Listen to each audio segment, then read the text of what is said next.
is the only sacred ground that I know. And should I stray in the dark night alone, rock me, God, to see the gentle arms of you. This is my home. This is my only home. This is the only sacred ground that I know. And should I stray in the dark night alone, rock me, God, to hear the gentle arms of you. Rock me, God, in the gentle arms of you.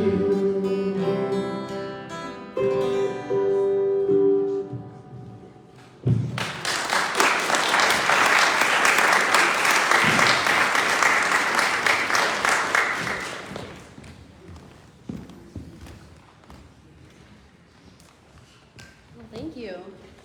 What a lovely way to open up this event. Am I on? Am I on now? Am I on now?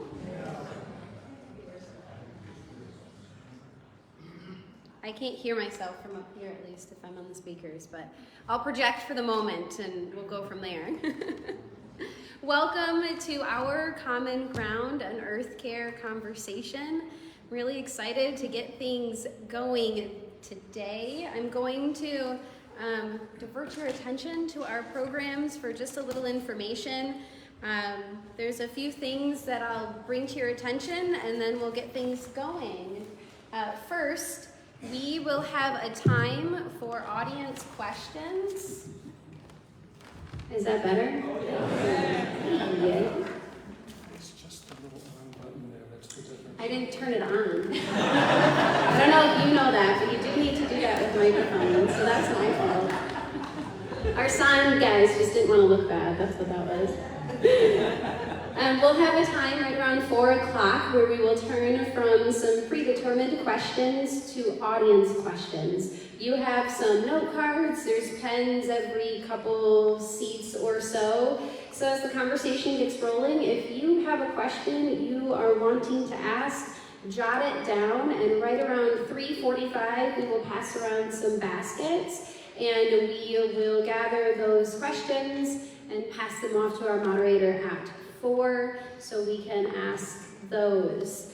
I want to also just take a moment to thank all of our co-sponsors. I am Stephanie Rodriguez and I'm the Associate Pastor at Holland UCC, and a lot of the organizing work was done from a surprisingly small team of our Justice Action team, so a huge thank you to the Justice Action team at Holland UCC for the work that has been done in getting things organized this afternoon. Other co-sponsors are B.com Creative, Douglas Congregational UCC, 8th Day Farm, Grace Episcopal Church, Holland Citizens Climate Lobby, Hope Church, Hope College Green Team, Hope College Sustains, Hudsonville Congregational UCC, Maple Avenue Ministries, the Momentum Center, Plainsong Farm, Still Processing, and St. John's Episcopal Church.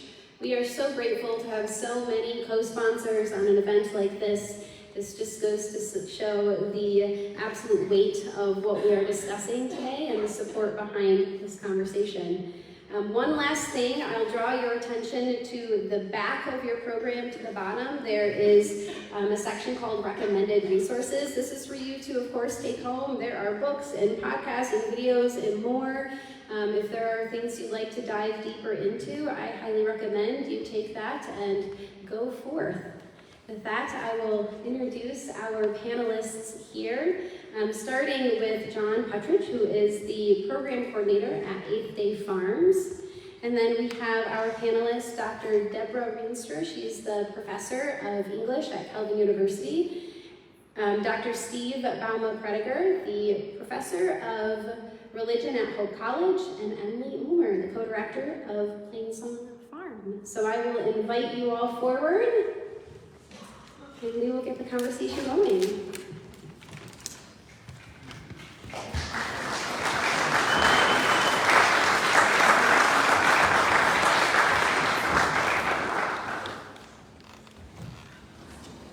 Hello. Oh, this one is on. Well, thank you, Stephanie, for that wonderful introduction. And thank you to our panelists for being here and being willing to discuss such a pertinent topic and a heavy one at that. I hope we can have some fun while we do that. And thank you all for being here as well. This wouldn't be a great thing without you, the audience. So I'm going to ask you guys a little bit about yourselves at first, and then we can kind of delve into worldly context after that. So Debra Reinstra, I'm going to start with you. You wrote a book called Refugee of Faith. It's a great book. Great book. Seeking, I listened to it and it was very nice. Seeking hidden shelters, ordinary wonders, and the healing of the earth. Can you take a moment to define refugia for us? Or you don't have to define it, but talk about what that means to you. I will. So, refugia is a term that comes from biology, and it's basically places where life survives amid severe disturbance. So the official definition is that refugia are habitats where biodiversity retreats to, persists in, and expands from under changing environmental conditions. And I read about this concept 7, 8 years ago in a book by Kathleen Dean Moore, 4 pages in the middle of the book. And because I teach English, and immediately thought, oh, that is a metaphor for what we need right now. Need to be people of refugia, people who create and nurture or find places where life persists and can expand from, can retreat to, but persist in and then expand from during times of great disturbance, which is, I think you'll agree, right where we are right now. Yeah, thank you. Are there any examples in the world of biology, but also in this other metaphorical sense that you're talking about? Can you give some ideas there? Sure, well, I hope you're thinking of them right now in your head. I would say a couple good ones. There are many, many, many good ones. Plainsong Farm is a great example of a refugia space, and Emily will tell you more about that. A really good example would be Ethiopian church forests. So the Ethiopian Orthodox Church has long had a theology where the church is a circular church, and then around that circle, it is theologically important to them to have forest because they are supposed to preserve Eden in a certain way. And the result of this is that amid a lot of deforestation in Ethiopia for agriculture and grazing in particular, these churches have retained places of biodiversity for theological reasons, little circles of forest, and now they've had to put walls around them, stacked stone walls in order to keep the cattle out, not to keep the forest in, but to keep the cattle out.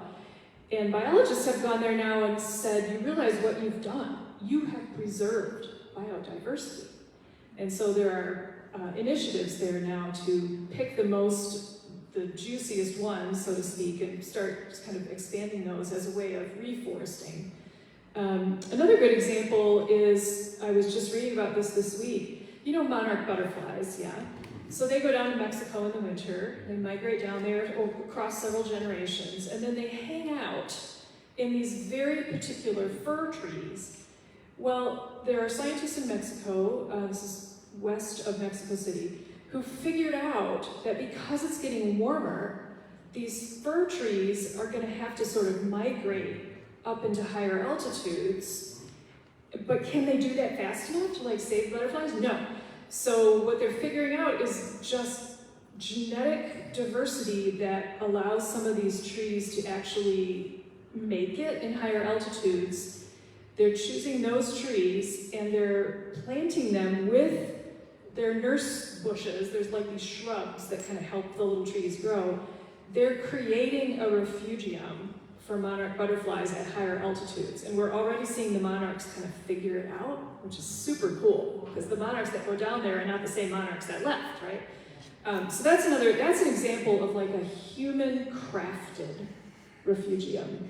And you can think of lots of examples, I'm sure, of places in your life where you think, that's where life is persisting right now, amid disturbance.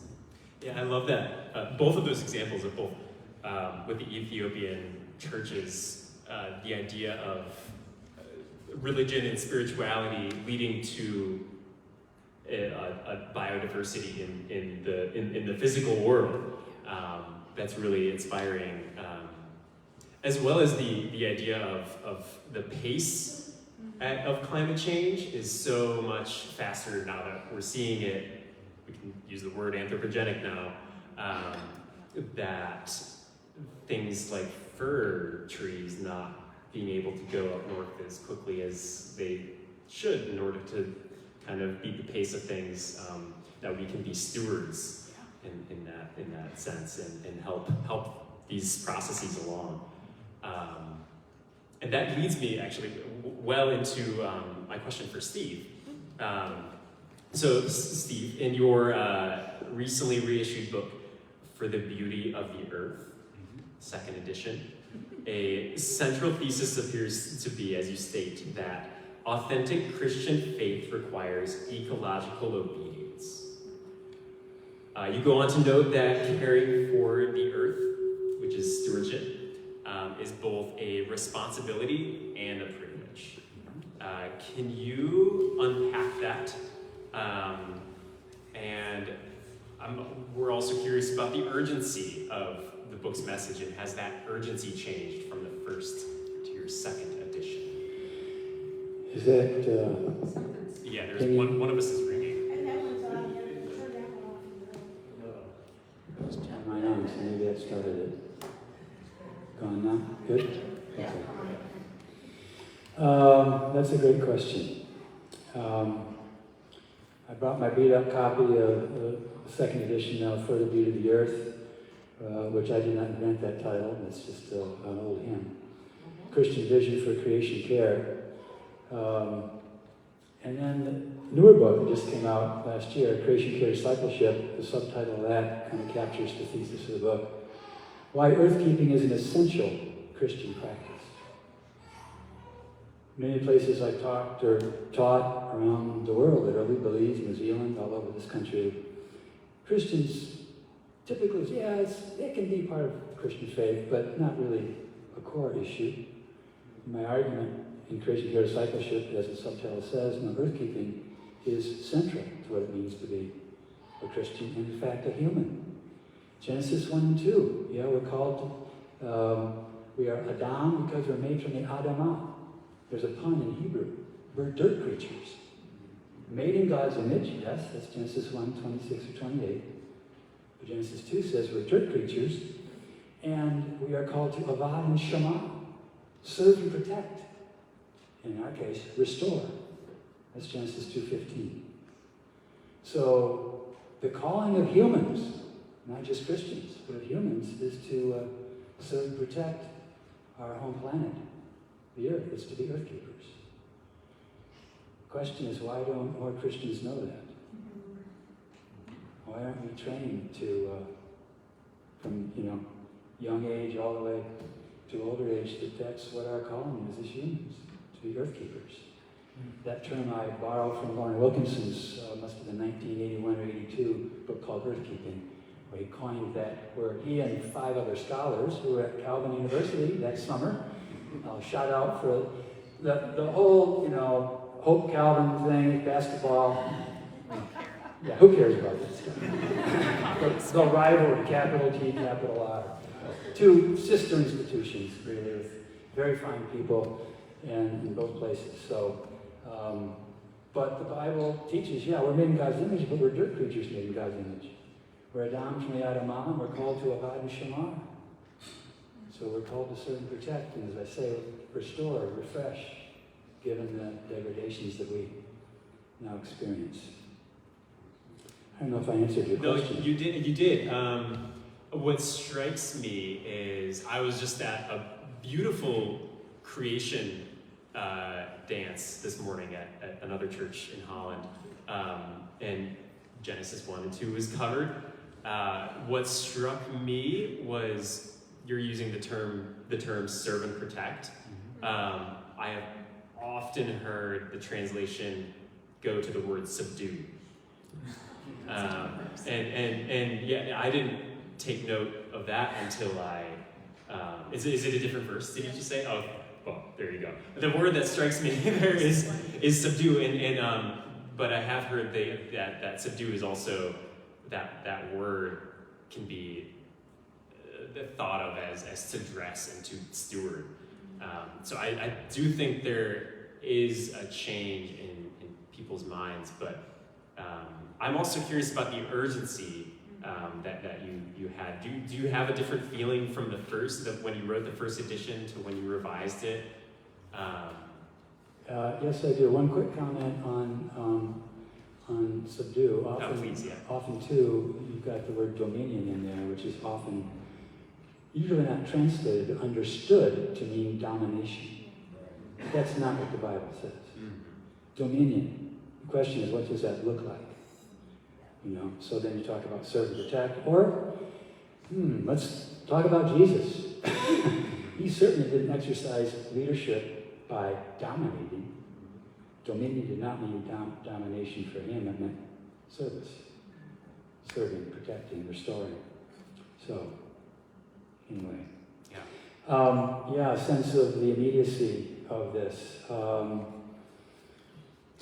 I started out, long ago, leading wilderness backpacking, canoeing, and rock climbing trips for the Reformed Church in America Mission Synod back in the early 1980s. And that got me out in the world in a way that I had never done before. And after 11 years of graduate school, I tell my students this: you think your education's done when you graduate? Institute for Christian Studies, shout out to some ICS folks in the audience here in Toronto. Hey! 4 years at Fuller Seminary, my wife and I were both MDiv students there, so we slowed down, tried to avoid debt. It took 4 years instead of 3. And then 5 years at University of Chicago, MA, third MA, and PhD.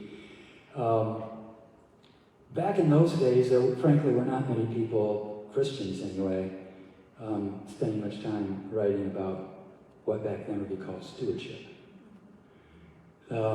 That's changed dramatically, especially in the last decade or so, with English professors at rival institutions writing these really good books, and lots of other folks, and organizations like the Creation Care Study Program, CCSP, which offers undergraduate study abroad programs in Belize and New Zealand, which I've taught 5 or 6 times now, usually over Hope Spring Break, 6 hours a day, concentrated half course on God and nature. Students have, they've never experienced the world in that way and never been surrounded by their people. They're often in their college, university back home, they're a very small, part of a small group of people. So my advice to students at Hope and elsewhere, find your people, find the Green Team, the Green Hope Group, the Sustainable Hope Group. These are undergraduate groups at Hope. Sustainable Hope are alums. Hope alums now have an organization where they are supporting each other in being earth keepers. So you may feel like you're alone, but you're not. And we need to spread that news. Again, 20, 30 years ago, a lot of people I knew, Cal DeWitt, others, Al Sabo Institute folks, when they weren't at Al Sabo, they felt alone in their institutions. But that's no longer the case. And that's really good news. Yeah, that is very encouraging. Yeah, that's great. And yet there is much work to be done. Preach it, brother. Yeah. And a note, I appreciate any theological or Bible verse corrections because I'm not I'm not trained in those things like you are. So my next question is for Emily. Emily, you work at Plainsong Farm. I do. Can you, first of all, just speak about Plainsong Farm? What do you guys do? What do you grow? Who do you grow it for? How do you grow it? Just go off on that tangent. Thank you. So I have the immense privilege of working at Plainsong Farm and Ministry, which is a working farm in the Rogue River watershed, which is Rockford, Michigan. Now, I am going to just say, Stagman Creek, Rogue River watershed. That is the place and the space that I am trying to learn to love and to know and to care for. I have the I'm humbled by this task, so I'm stepping forward to this. So Plainsong's mission is to cultivate connections between people, places, and God. Now, not so hidden in that mission is that we have broken relationships with people and places and God. And that we are a cooperating ministry of the Episcopal Diocese of the Great Lakes. Our sacred stories tell us that when God made a covenant with us, it was not between people and God, it was between people and God and the land. And that when those relationships, our relationship with God, when that starts to break down, the land itself cries out. When we trespass the boundaries that God has given us, the good, life-giving boundaries, the land itself cries out. My watershed, Stagman Creek Rogue River watershed, cries out with PFAS. I know that Lake Makatawa cries out. These are the places that we are trying to learn and love and know and care for. So how do we do that? Part of what we're trying to do, and I'd say we are a living laboratory, which gives us an excuse to try things and fail at them. Like, we fail every day. It's a central part of farming. It is a central part of farming, and it's amazing. And we fail at the relationships, right? Like, we have hurt and harmed people that we love and we're trying to build a relationship with. And part of also our tradition is the beautiful Benedictine tradition that we begin again. Every day we begin again. And that's part of the gift, too, of our tradition. So we're a working farm. We have 12 acres. We are cultivating in partnership with New City Neighbors, which is an urban farm in Grand Rapids. We are cultivating about 5 acres in cultivation. And everything that's grown is really that market garden, much like the things that are 8th Day. And part of the farm, so we're a bit of an ecotone. So we're out here, on one side is this big monoculture, soy, corn bean farm on one side of us. And it's beautiful. Like, we celebrate the post. They have held on to that family land for a long time. They're our neighbors. We also are surrounded by suburbs. So we are this ecotone that people can come out and have an experience of, I would say, disruption and formation. So being at a farm itself is disruptive, because it's going to ask you to do things, put your body in places that is different. It's also going to make all of those relationships that we have hidden from us clear. No, not all of them all the time, but we go to the grocery store and get our food and don't see the people or the places where they come from. So we're missing a lot of the story. So if you farm, there is a way that you are connected to that soil, to the people who are there, or if you're getting a CSA, I told John I would sell a CSA share by the end of the day. That may not be true, but part of the invitation at the farm is to come habitually, regularly, and be formed by the slowing down, by the good work of feeding neighbors. So our food goes to both our emergency food shed, so food pantries, food access sites throughout Kent County for folks who need food. And we're trying to grow nutrient-dense food that people would choose to eat. This is about giving people food, the choice of food that tastes good. So just that is formational, right? Just coming to the farm weekly to get food for those who come to the farm, but also those who are getting it at food pantries and food access sites, that is forming them in different ways.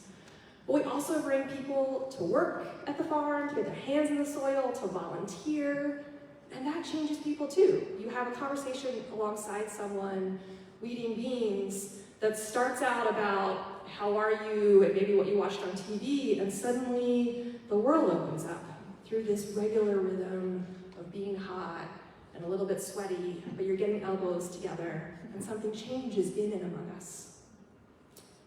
We bring kids out to do this. We have field trips, we have service learning groups, we have churches, come out and do these kinds of things. But we also do formation experiences that are specifically connected to the Christian tradition. So we experiment with what are the rituals of meaning making that we need now. We are ritual people. We are people who get together on a Sunday. My ancestors have been singing in the dark for years. In dark times, they sing and they make meaning together by meeting together and listening to the sacred texts. Let's pull forward those traditions. That's what you all, I imagine, are doing and part of the reason why you're here. But what if we do them on a farm? What if we have an orchard wassailing in the dead of winter with about a foot of snow, and we start thinking about what is cold right now and if the light will come back? And it might be that there was just a pretty awful election and you're not really sure if the light's going to come back. And so we do that together too. We sing, and we try to be formed in new ways that are different from our society, that ignores and creates distraction. And we bring young adults. I get the immense privilege. My personal work is partly I get to do those rituals and meaning making and birthday, which is, anyway. I told you I was going to talk too much. I'm so sorry, everybody. No, you're all We bring young adults to live and work at the farm in an intentional community and ask those big questions of God and the world and wonder what God might be saying to them now and what is their work to do. And we try to build community, which is really hard and slow work, as you all know. And we try to welcome people wherever they come in this ecological movement that we need is going to come for us all. Because we all breathe and we all eat to live.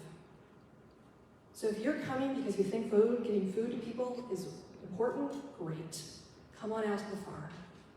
And maybe there's other ways it's going to form us too. Mm-hmm. What is your job title? Oh yeah, I'm the co-director there, which is a fancy way to say that I do a lot of things, from social media to fundraising to doing a lot of this formation work. And we have a collaborative leadership model because we want to say, if we are trying to do radical renewal, even the way we lead needs to be different. And that's hard work. Yeah, it's hard work to love your neighbor. Even the neighbor that's growing 100 acres of corn across the street. They have a story, and there's a reason they're growing that corn, and they're locked into doing that. Lots of beautiful things can happen when you're trying to disrupt a system using a farm. And so many connections between Refugia and what you're saying as well are really kind of beautiful. So this next question is for all of you. And we can, if you have a good answer, you can speak up. If not, we can move on. So how do you? Well, I'll say what we're going to do here. We're going to take the big picture, right? We have a lot of big issues, a lot of big anxieties.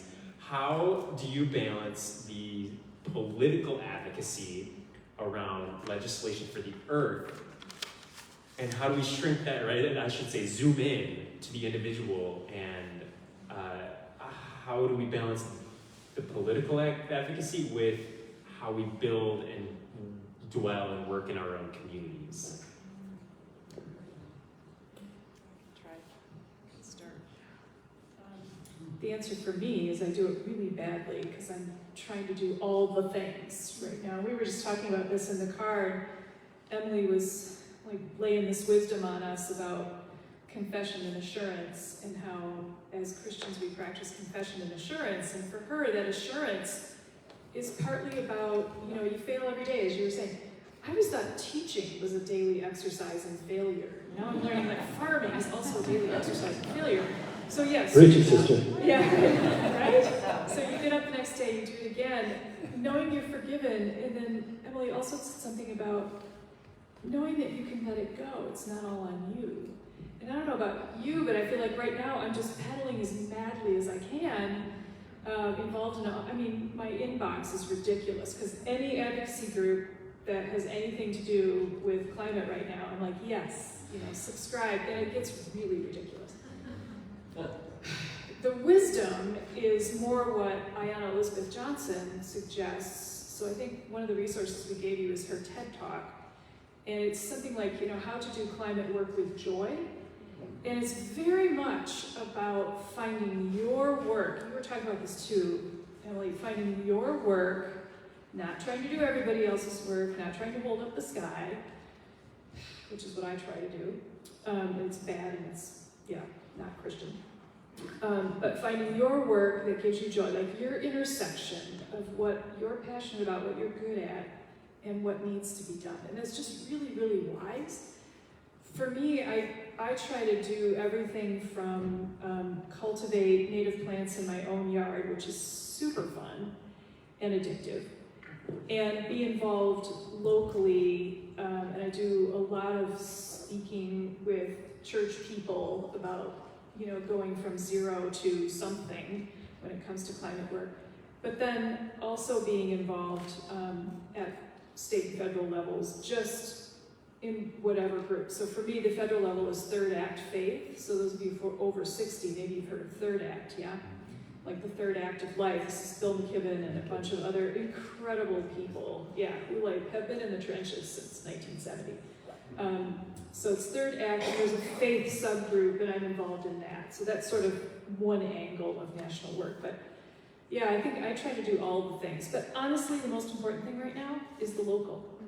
So pushing in Ottawa County to retain these IRA tax credits, however they benefit you, pushing for clean energy transition, demonstrating modeling to your neighbors, biodiversity healing, food shed healing, all of those things are so important on the local level. And right now, it's a lot of federal stuff we just aren't going to be able to do. So building that, I think about like fungus and the mycelial network, building that mycelial network right here is absolutely the most important thing right now. So I'm trying to teach myself that lesson, but it's really easy for me to preach things and not do them. So think about what I say, not what I do. Yeah, of course, yeah. I better jump in here because latest edition of Audubon article Beyond Hope by marine biologist Ayanna Elizabeth Johnson. Yeah, she's great. And I was hoping to get a chance just to read 2 paragraphs of what she writes, because it addresses this issue very eloquently. And there's a picture of her here in front.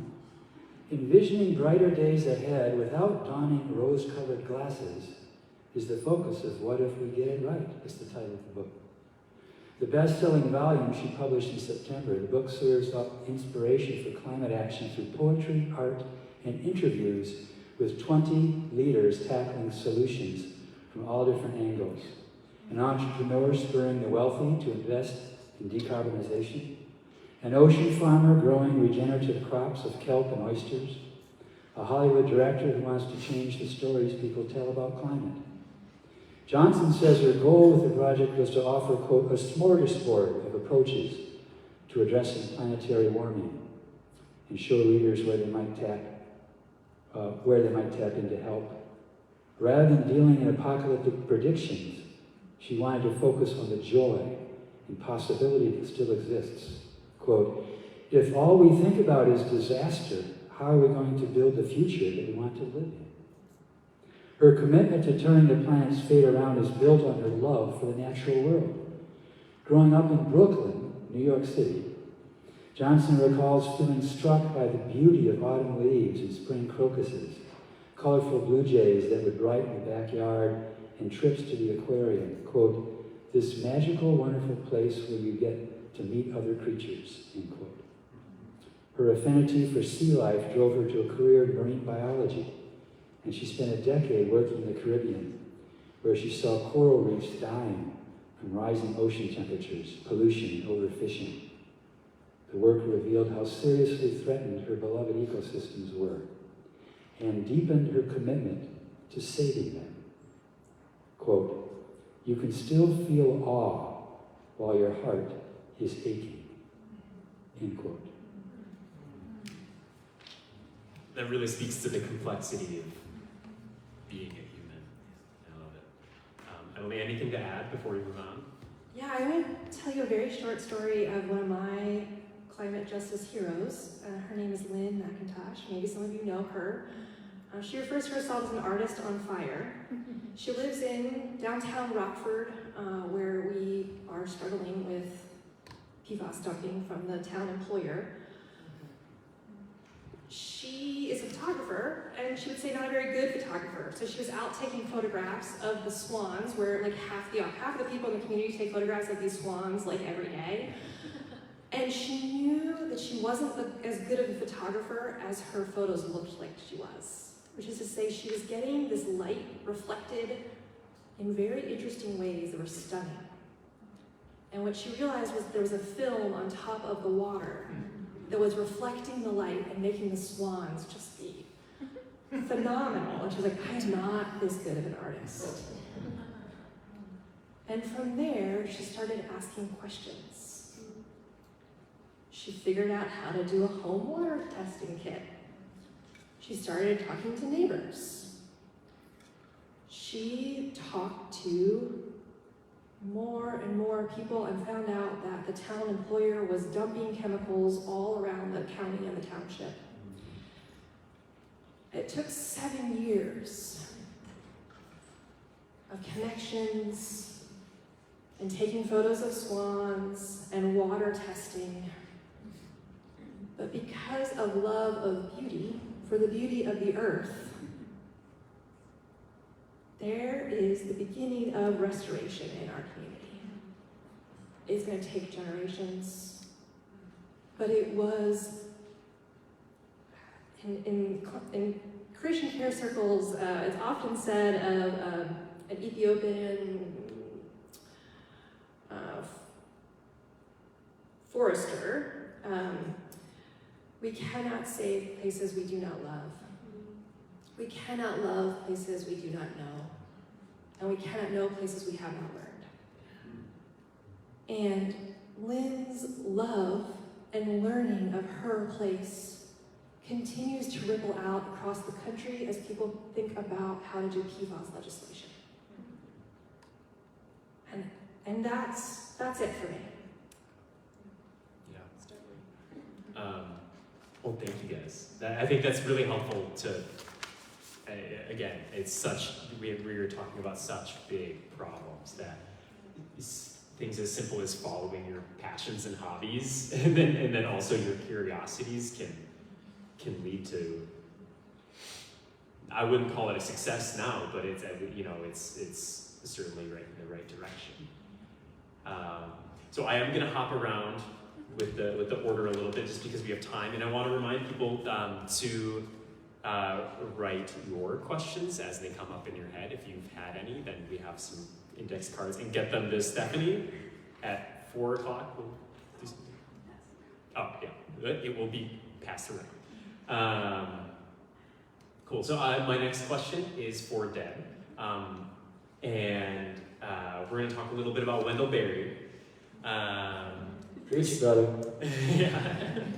And so he has a lot of good things to say, such as living in balance with place, the importance of community and the interconnectedness of all things. In his essay titled "It All Turns on Affection," he states that affection leads by way of good work to authentic hope. And I'm just going to take a moment and break down the word affection. Elsewhere in that essay, he defines it as such love for a place and the place's life that we want to preserve it and remain. So, Deb, if you would, tell us a little bit about your perspective of the importance of affection as an essential element in the work of healing the earth, and what, as a means to find authentic hope. Yeah, well, you should be asking Steve about Wendell Berry, because that's his man.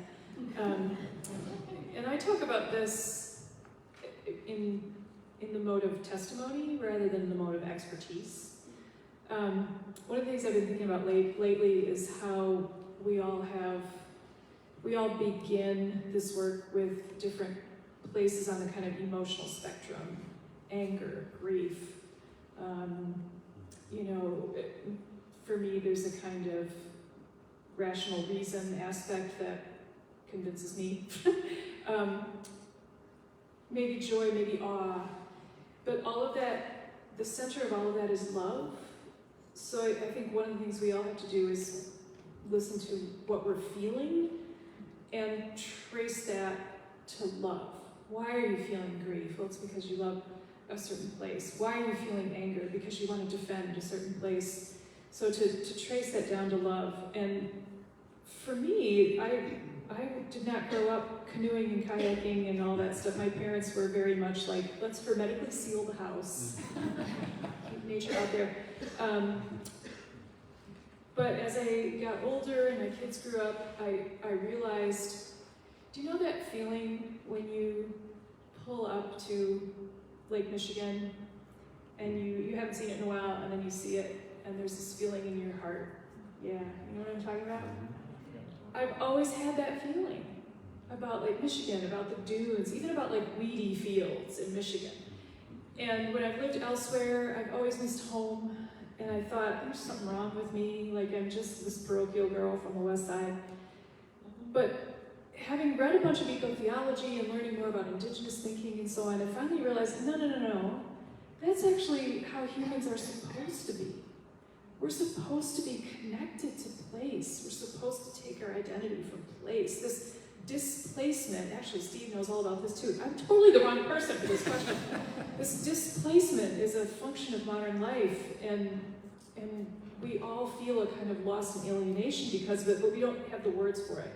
So it took me till later in life to figure out, I really do love this place. And so I embarked on this kind of weird self-taught learning thing where I started dogging around all my science colleagues at Calvin and asking them annoying questions and reading Michigan history and the literature of Michigan history, which is very interesting. Learning all about trees, reading, eco-theology, and it's just caused me to fall more and more in love with Michigan. And when I understand my own love for place, it means I can also understand that other people love their place too. And you start to understand the anguish of refugees and immigrants a little better, because it's not just people they've left behind, but place. So for me, this whole business of affection was something I'd had experientially, but I didn't have the words for it. And so I've been sort of purposely pursuing understanding that affection, because I do think Wendell Berry's right. We're lousy at being motivated by anything but love. And so part of our job is to help other people get in touch with that love too. Now I'll turn it over to Steve. This isn't shameless self-promotion, I don't think, but I'm just referring to the book that Deb was just talking about called Beyond Homelessness. It's now out in its 15-year anniversary edition, second edition. Subtitled Christian Faith and the Culture of Displacement, the book I co-authored with my good friend Brian Walsh, longtime friend from Toronto days. And it took us 10 years to get this book written, but it's about place, among other things, and different kinds of homelessness. Ecological homelessness is now a term. It's a something. It's not feeling at home on our home planet because the weather is weird or for other reasons. So if you want to dive a deeper dive on place, that's one place to turn. You mentioned Wendell Berry, and I begin, or end, I guess. I end chapter 6, and For the Beauty of the Earth, with one of his finest poems. Whatever is foreseen in joy must be lived out from day to day. A vision held open in the dark by our 10,000 days of work. Harvest will fill the barn, for that the hand must ache, the face must sweat, and yet no leaf or grain is filled by work of hours. The field is tilled and left to grace, that we may reap. Great work is done while we're asleep. And when we work well, a Sabbath mood rests on our day and finds it good. Wendell Berry. That always down for Wendell Berry. What I love about that is the idea of the Sabbath as being something that, like, when your work is done, you take a Sabbath, you rest, as opposed, I think, an issue that I've been mulling over for the past 5 or so years is how fast of a pace we live, and how the work is really never done. And so it's hard to find that rest, to find that Sabbath sometimes, especially for people like me, I suppose. Emily, do you feel more like you're a people connector, an educator, or an eco-justice minister? And it could be all of them, but is there one that's more important to you, and then also how do you see these as being interconnected, if at all? Yes. I'm going to give another option. I often think about myself doing chaplain work in climate change. Whether that is connected to land work, or also just seeing people who are grieving, or anxious, or mad, or are unable to name what is going on inside them because they are feeling displaced while they are still at home. This phrase that people are starting to call solastalgia. So, missing home while you are still at home. So that. I also I think the chaplain piece, or the is about inviting people into rhythms and practices. Part of what we do at the farm is try to invite people into life-giving rhythms that point to hope. And to know that that's what's going to form us, so that we are ready when something else is being asked of us. We don't really know what is going to be needed to make the systemic change. We don't know exactly. But how are we formed in such ways that when it comes, we are ready to act?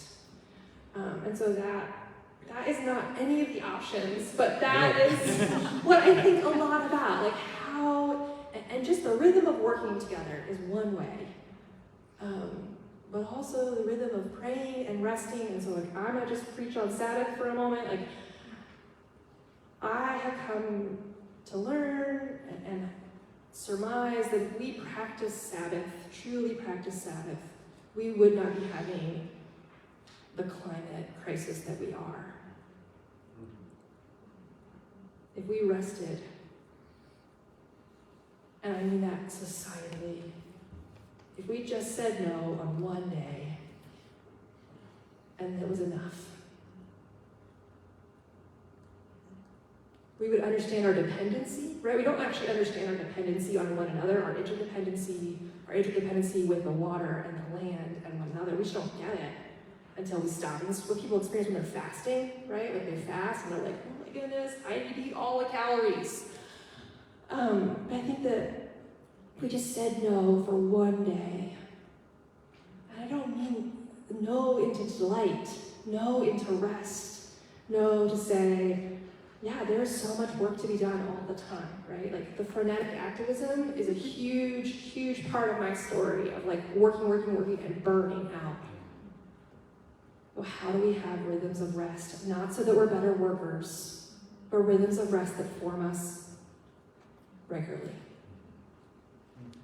Love that.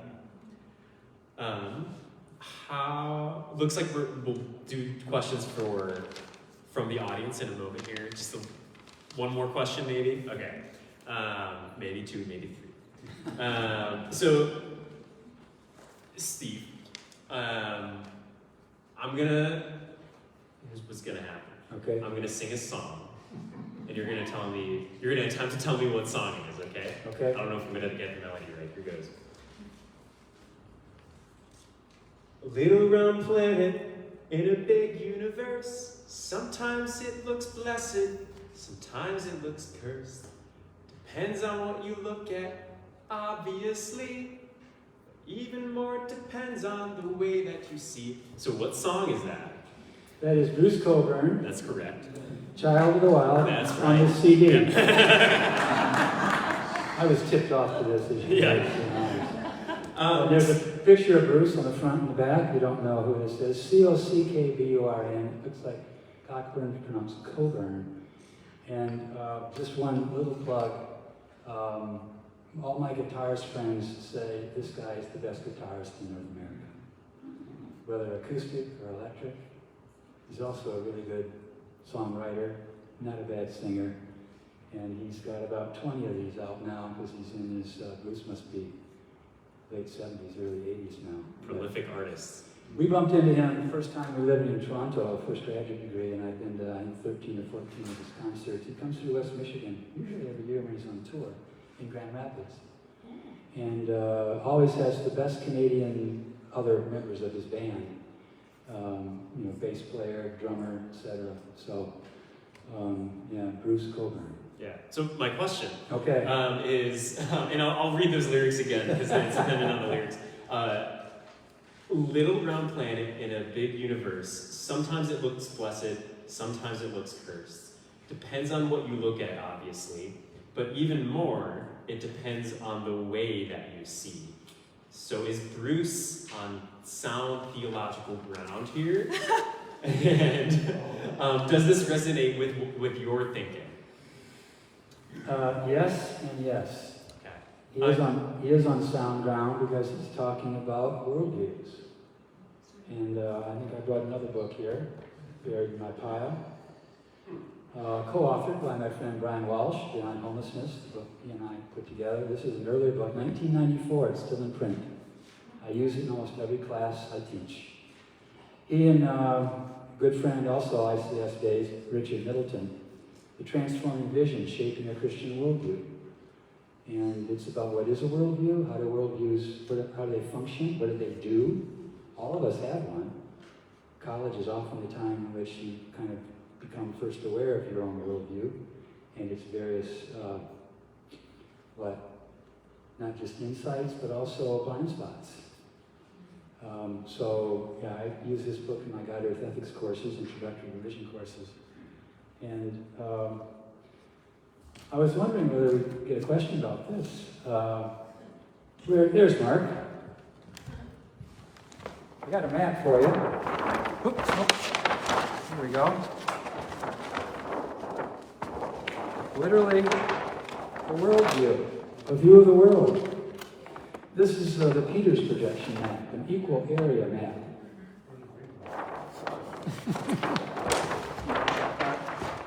Down below here, it shows you the contrast between the Mercator map and the Peters map. The Mercator map is the map that most of you, over 40 years old anyway, you grew up with in K through 12, junior high, high school, college, the Mercator map. So here's the Mercator map. Right here, it shows North America as being quite large, even though South America has 38 million square miles and the North has only 19. Twice as many square miles in the South America, south of the equator, as in North Equator. Here's Europe on the Mercator map, looks to be at least twice as big as South America, when in fact it's half as big. Here's Alaska and Mexico. Which one's bigger? The Mercator map says Alaska's bigger, when in fact Mexico is actually bigger than Alaska. My favorite, here's Africa on the Mercator map, 11.6 million square miles. North America is 7.4, even though it's twice as big on the Mercator map. And what, take a guess, what country in the Mercator map is at the center of the map? The United States. Here's Greenland in China. Greenland looks to be twice as big as China, when in fact it's 1/5 as big. Here's Scandinavia, 0.4 million square miles. It looks to be bigger than India. India is 1.3 million square miles. 3 times as big. And again, my all-time favorite, here's the end. Look where the equator is on the Mercator map. It's 2/3 of the way down from the North Pole, 1/3 of the way up from the South Pole. Now wait a minute, equator, equidistance between North and South Pole, when in fact, of course, this is biased not just to our hemisphere, but to the western, but the northern hemisphere as well, showing that half the planet is 1/3 of the way from the South Pole. So I have a map day in class, and this was one of my favorite maps, and the students are stunned when I take them through that comparison between the Mercator map that they're most familiar with, and they just assume it's literally their worldview, their view of the world. And Brian and Richard, in this book, which is, again, kind of a classic book on worldviews, talk about the basic worldview questions. Who am I, where am I, what's wrong, and what's the remedy? Who am I, meaning who are we humans? Anthropology. Where are we? Not just an address on a street, but what's the nature of reality, the world in which we live. So now you're talking cosmology. What's wrong? Every philosophy and religion of the world asks and answers that question. Homotheology is the fancy name for that.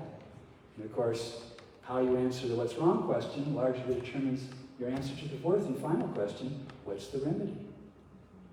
If the problem is we're souls stuffed into bodies, then the remedy is get the soul out of the body. Thank you, Plato. And thank you, all the Neoplatonic influences of the Christian tradition. That's where it comes from, not in the Bible.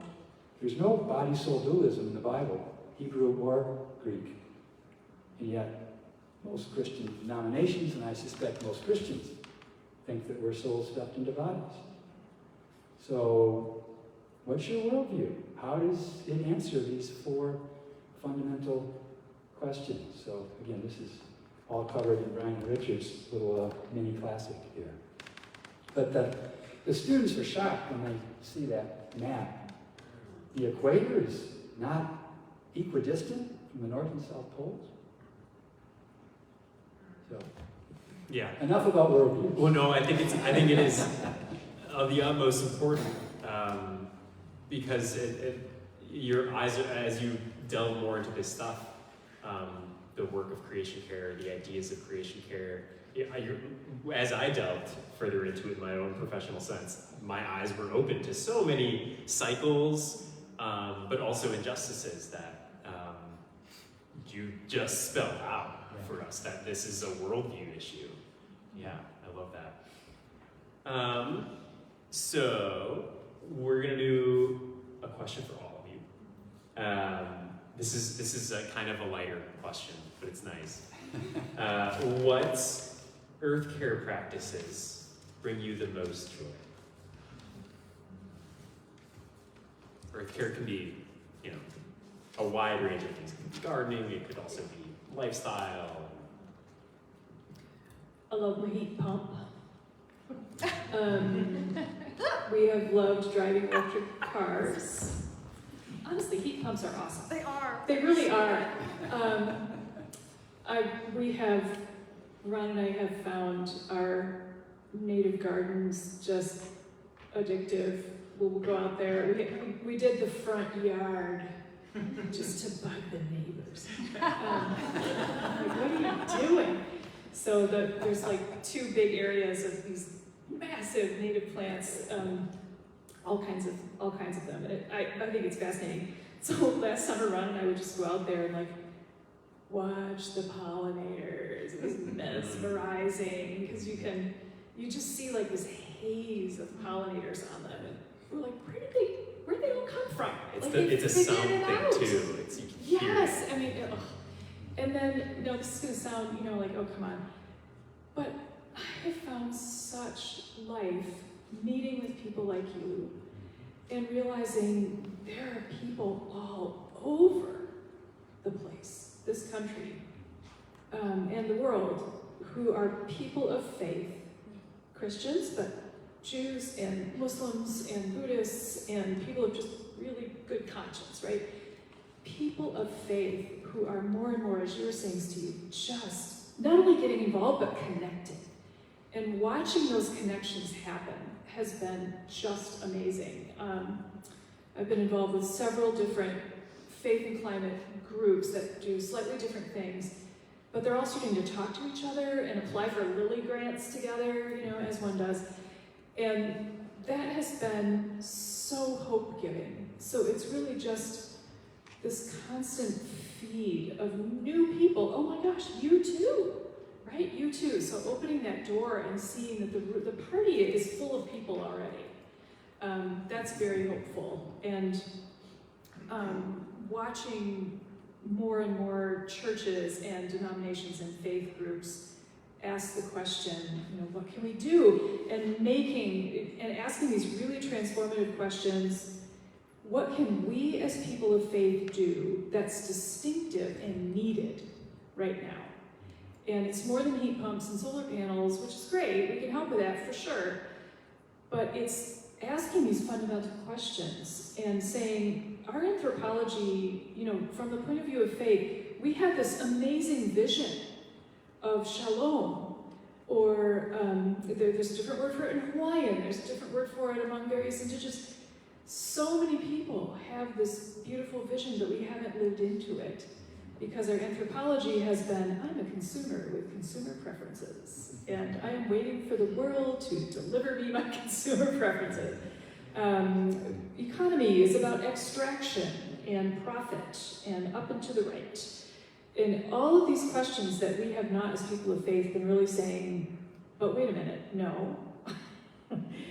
So watching people of faith drill down to those deep, deep transformational value questions, and then have joy doing it.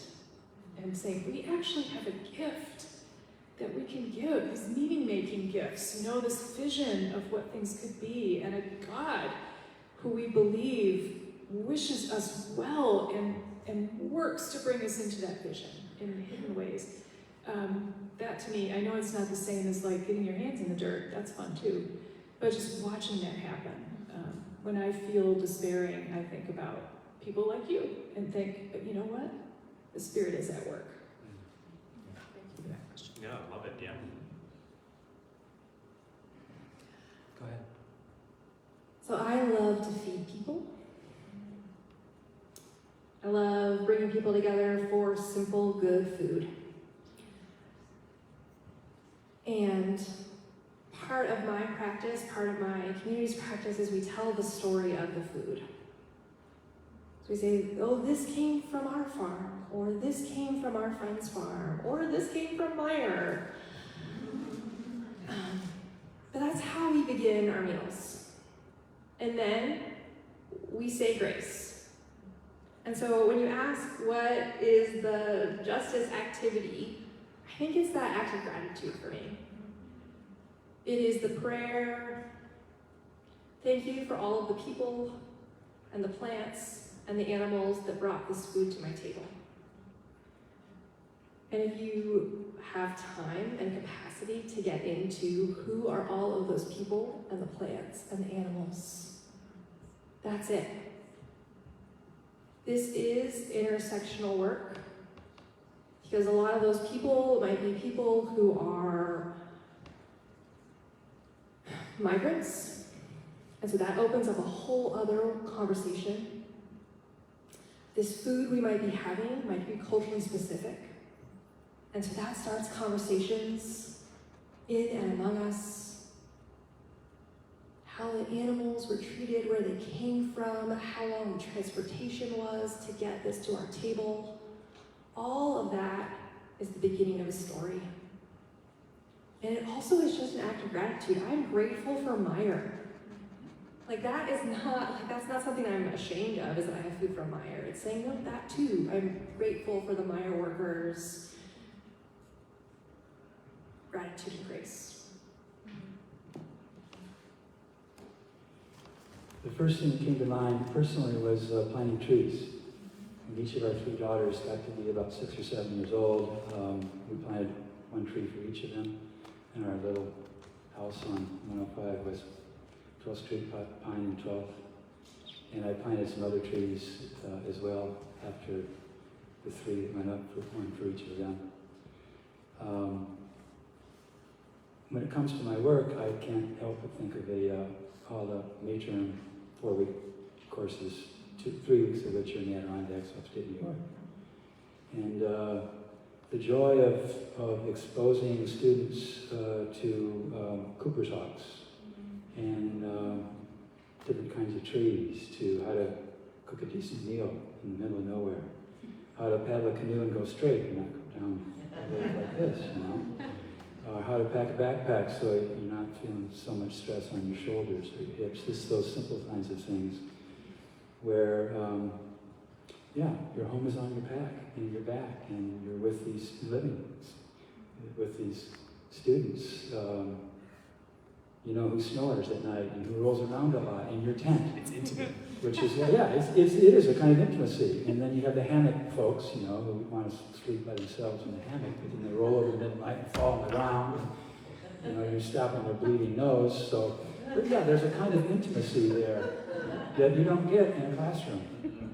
Yeah, and there's the removal of all of the schmutz, Yes. right? That's the emails, the social media. Yeah. It's just Students they realize they actually can survive for 10 or 12 days without their dumb phones, without a laptop, without social media, or unsocial media as the case may be. Yeah.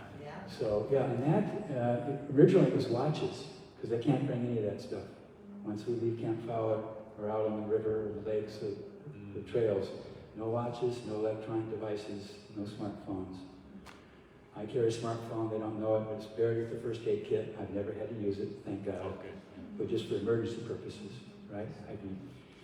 Not a good leader if I didn't have a way to call for a helicopter or emergency if we had one. But and the students, after a couple of days of being irritable, they get into the mood and they realize, life is kind of nice when you're not genuflecting with your smartphone all day.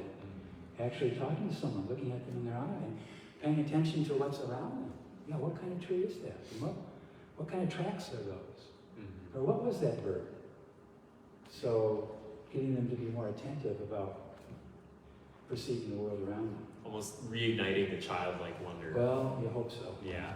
But not just students can use that. Any people of any age can use that. So we're going to delve into some of the questions that you have for our panelists up here. And I'll just start here. And I don't have anybody in mind for this first question. As I get into other questions, I might call one of you out individually, but for now, let's just go for it. If we get it right, what does creation care look like in regards to food, industry, housing, government, spirituality? How much time do we have? It's a big question. But what is it? What does Sylvia say? And this is a question of hope, right? When we're looking forward, what does it look like out there in the future? Yeah. You're talking about Sylvia Keesmack, Yeah. Brian Walsh's wife? Yeah. Yeah, Sylvia would say it's all about food. But she often she says that we started as naked vegans Yeah. in a garden, and we're gonna end. What is her thing? We're gonna end in a garden city where there's enough food for everyone. Correct. A garden city. That's the Revelation 21:22, to the last 2 chapters of the New Testament that no one ever reads. But it's an earthy, heavenly kingdom. It's heaven on earth. We don't go up to heaven. Heaven comes down to earth. And the doors are always open. Yes. Thank you. Yep. And everyone speaks in languages that you don't have to spend a couple of years learning a foreign language. Apparently, you just know what that language is. Yeah, wouldn't that be good? Yeah, so between now and that, there's like a lot of steps. So lightning round here, I'm really interested in sustainable economics, and maybe some of you've read Kate Raworth's Donut Economics, which to me is just, it That's just the makes title of the book, sense. Donut Donut Economics, and the idea is... Also a good TED Talk. Yeah. You get it all from yeah. TED Talk. She's amazing, British, Oxford-trained economist, and there is quite a lot of thinking in the economics, I don't know, what do you call it? Industry? Bubble? World? About moving away from just plain old free market growth economics. So in donut economics, it's not about not having capitalism, but it's a restrained capitalism that has a floor where people are actually cared for and supplied with what they need, and also a limit so that we are not doing ecological overshoot. So that's why it creates a donut. We want to stay in the donut, which just makes sense. I mean, the way we do economics now is companies can shunt off the cost of what they do. So for example, dumping PFAS. They can shunt that cost off and it becomes an externality. And who winds up paying for it? Taxpayers, that's who, in public health, in the destruction of the environment, and that kind of not accounting for what you're doing economically in terms of the cost from the earth and back to the earth. So it's the extraction and the waste, right? Not accounting for that cost is just falsehood. So it's a more honest economics, and there are lots of people experimenting with that right now, but it's a hard sell when we believe in these economic mythologies. Externality, the term is quite revealing, isn't it? Externality. Yes, exactly. Environmental economics is now a field. You can get a PhD in environmental economics. We have people, Calvin probably, we do at Hope, that's their training. Likewise with environmental psychology, environmental art. Any academic discipline now, you can add environmental as an adjective, and you got a graduate degree, graduate programs in this area. So this is a really good, I think, move forward that now we have people specializing in these environmental disciplines. Next question, unless you have anything to add, but we're good. How can we help people begin to see the natural world as something they are part of, rather than something that's out there? Go on Steve's trip. How many of you breathe? If your hand isn't up, you're dead. Or you're asleep, maybe. You haven't listened to me too much. No, I do that with my students on precisely that question. How many of you breathe? How many of you eat? Yeah, okay. I mean, we're creatures. We need oxygen. We need food. We got to take care of our home planet. It can be as simple as that. Yeah. Totally, yeah. I think about, I don't know, I spent time canvassing in Philadelphia, and I think about the people that I met in that experience, and they didn't stream, and they were always in the same places. It's there. We just don't have eyes to see it because we go from a heated, temperature-controlled place to another heated, temperature-controlled place. So go for a long walk. One quick thing to add. One of the things that I've learned recently too is it's part of climate disinformation. There's a really good book by Genevieve Guenther, Guenther, which I did not put on the list, but it's called The Language of Climate Politics. And she deals with a number of, I would call them mythologies. And one of them is the idea that we can replace nature with technology. And honestly, there's some truth to that, you know. We can replace shelter, right? A natural shelter with our wonderful heat pumps, and it's awesome. I like central heating. I like cooling too. But there's a limit to that.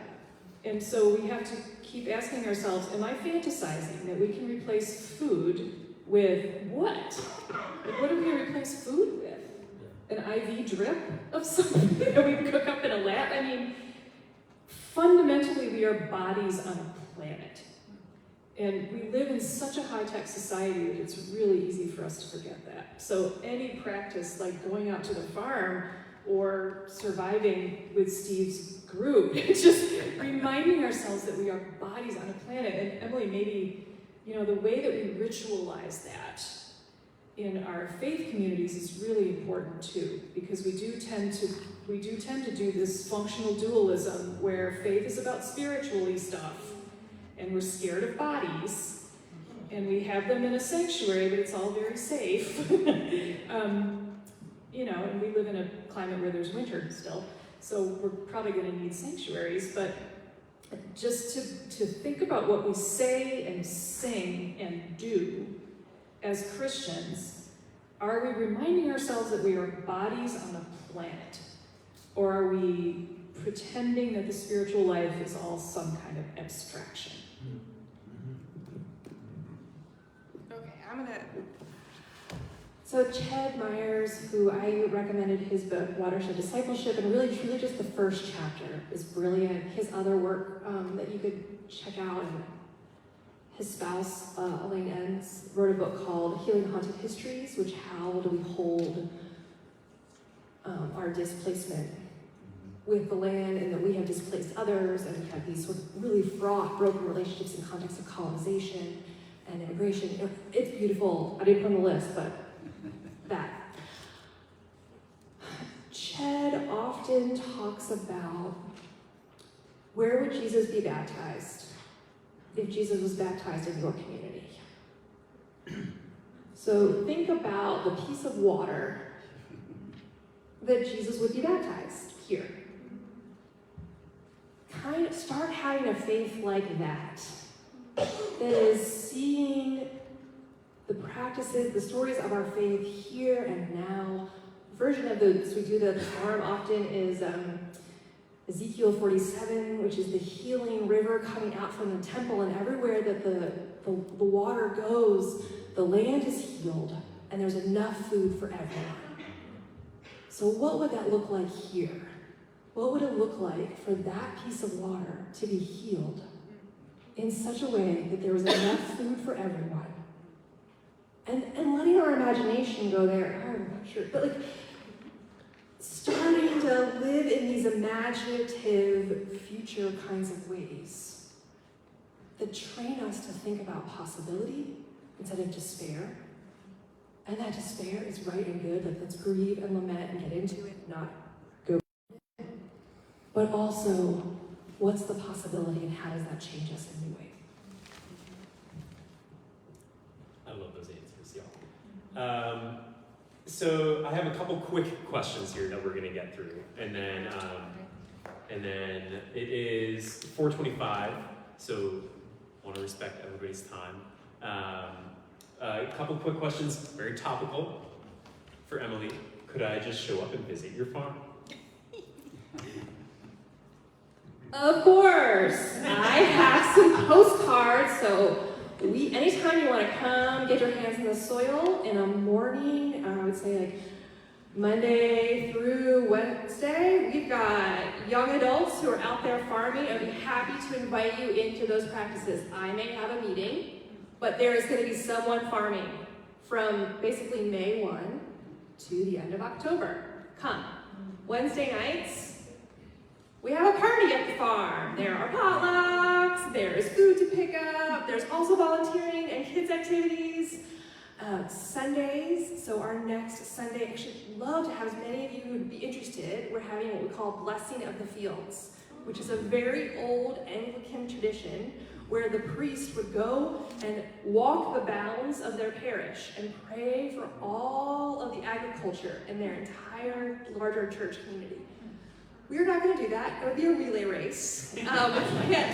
But we do walk the edge of our farm and we pray for the plants and the pollinators and the rain and for the farmers to be sustained. And then we have a feast.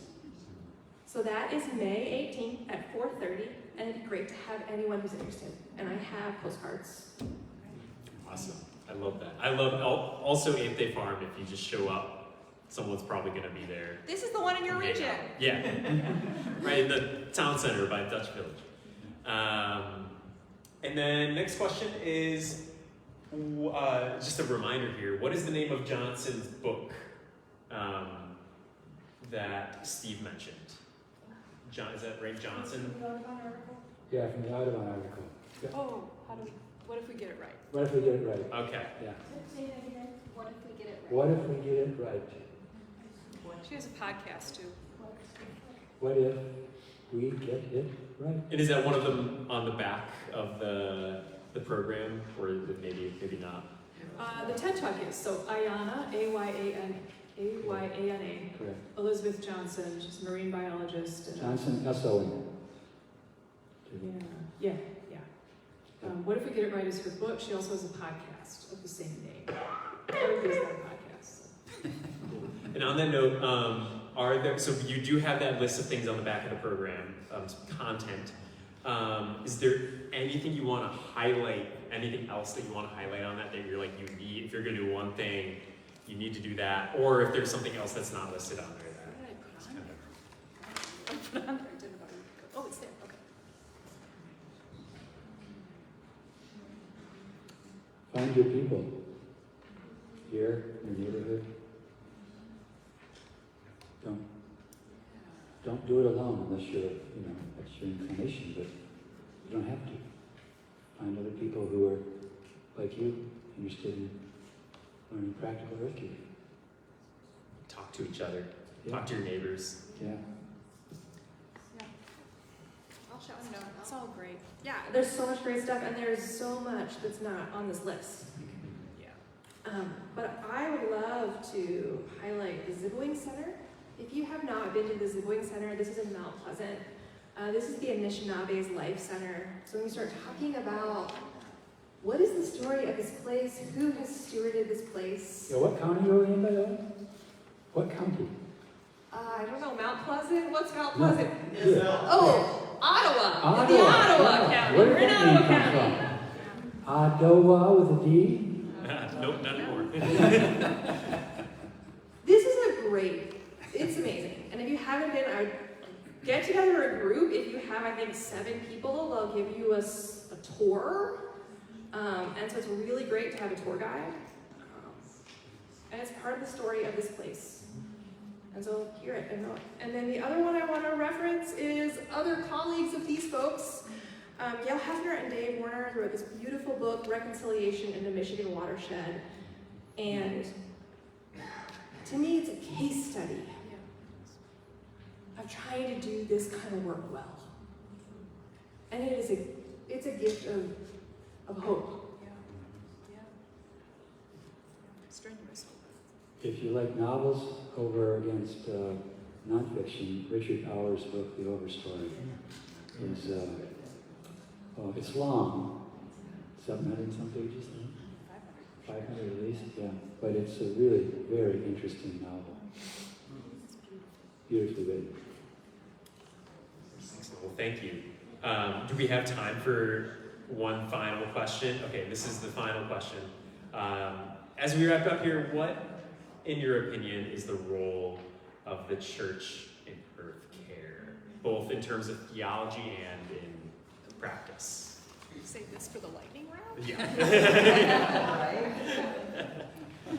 I've been hearing people that I work with talk about the prophetic role and the pastoral role. And I've really been thinking about that. And right now they're trying to say, like, what's the balance, right? So I think reclaiming our prophetic role over against an extractive, consumerist, domination-obsessed society, into whose loving arms some of the church has gladly fallen.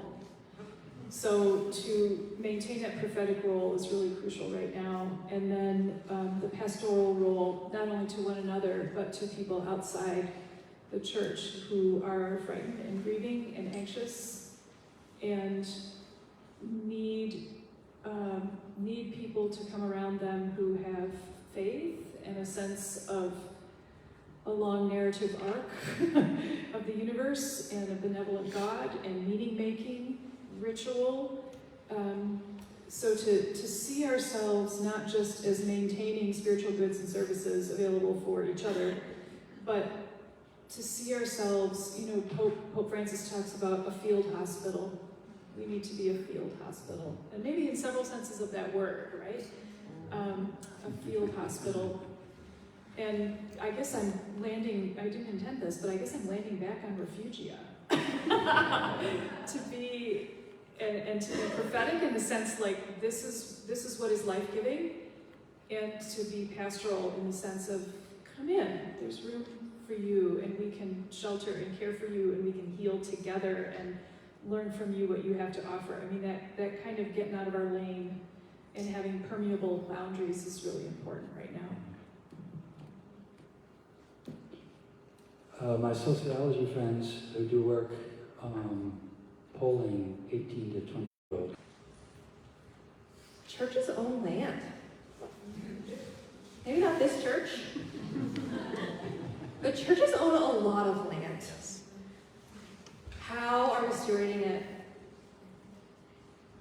What do the lawns look like? How might be it transformed, restored for the common good? Just that incredible asset, just thinking about the donut economics. What are the economics of our church? Where are we holding our money? Who is flourishing by our pensions? All of those pieces.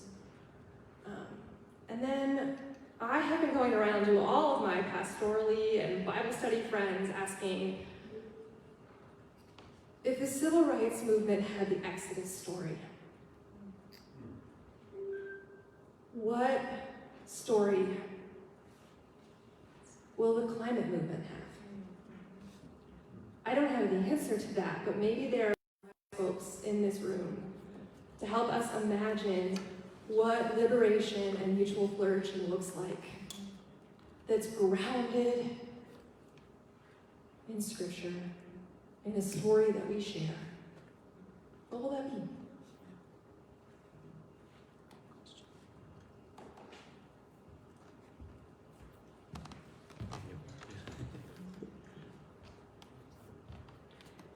Well, I don't want to cut the conversation because it's been a good one. So just thank you so much, Steve, Deb, Emily, John, for your insight and your wisdom, for some practical hope, I think. I'm just really grateful for the many co-sponsors as well. Just the support means so much to know that we are not in this work alone. And thank you all for attending this event. I hope that this is just the beginning of a much longer and deeper conversation. So thank you so much. Thank you.